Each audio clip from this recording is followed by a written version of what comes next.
আমাদের দেশে মাহফিলের মঞ্চে কারো সমালোচনা করার মতো আলেমের অভাব নাই, কিন্তু সাধারণ মানুষের কাছে আল্লাহ এবং তার রাসূলের আদেশ নিষেধ পৌঁছে দেওয়ার মতো আলেমের সংখ্যা খুবই কম ভাই। এই দেশেও মানুষ পড়ে লেখা বড় বড় ডাক্তার হয়, কিন্তু দুঃখের বিষয় হলো সামান্য গলার টনসিল অপারেশন করতে গিয়ে ভুলে শ্বাসনালী কাটতে যাওয়ার ফলে সেই ডাক্তারের হাতে রোগীর জীবন দিতে হয়।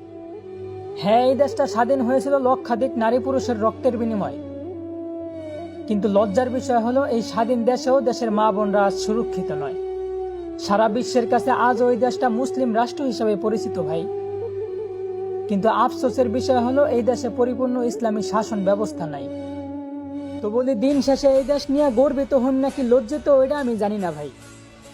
তো এতটুকু জানি যে এই দেশ নিয়ে গর্ব করা আর সিটি গোল্ডের চেন স্বর্ণের চেন মনে করা, দুটোটা একই ভাই।